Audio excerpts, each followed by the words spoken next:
Vous ne vous appartenez point à vous-même, car vous avez été rachetés à grand prix, 1 Corinthiens 6, 19, 20. Ce n'est pas par des choses périssables de l'argent, de l'or que vous avez été rachetés, mais par le sang précieux.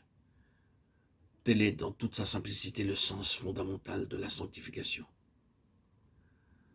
Offrir à Dieu son esprit, son âme et son corps par un acte précis, afin que dans tous les départements de notre vie, dans tous les détails de notre activité, ce soit lui qui est le premier et le dernier mot. Voilà le fondement de la sanctification. Dieu sera consulté sur toutes les questions, qu'il s'agisse du cœur, de l'intelligence ou de la volonté. La vie personnelle avec le principe du moi, sous toutes ses formes, et tout ce qui touche à la vie naturelle est livré pour devenir par la croix absolument assujetti à la volonté de Dieu.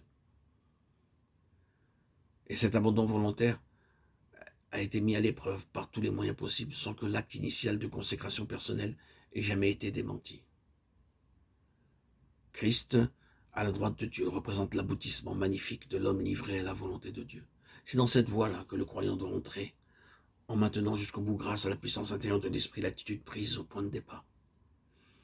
À cet effet, l'acte que notre Seigneur a accompli pour nous une fois pour toutes porte en lui-même une puissance et une efficacité permanente, et nous en devenons bénéficiaires de plein droit lorsque nous recevons son esprit. Puis, la sanctification, en second lieu, est quelque chose de progressif.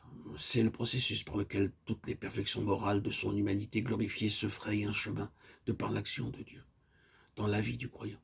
Quand il est dit de l'Esprit qu'il prendra de ce qui est à Christ et nous l'annoncera, il ne s'agit pas simplement des splendeurs et des biens éternels qui sont devenus son partage. Il ne s'agit pas non plus de choses tout extérieures ayant un caractère de récompense.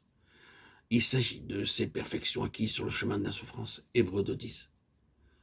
Le croyant doit en avoir sa part, que ce n'est qu'alors qu'il pourra partager la gloire qui repose sur une humanité parfaite et qui a retrouvé, pour ainsi dire, son pays natal.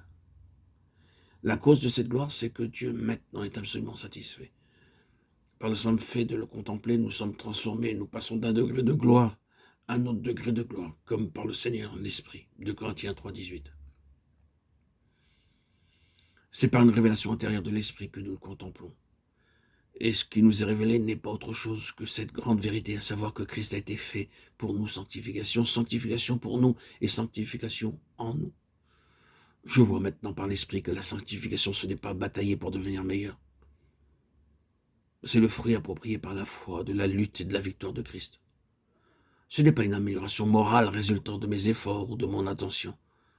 C'est la vision et la compréhension des perfections morales de Christ, telles qu'elles ont été acquises à mon intention. Christ, dans la gloire, représente le modèle que le Saint-Esprit a constamment sous les yeux, auquel il cherche à conformer mon être intérieur.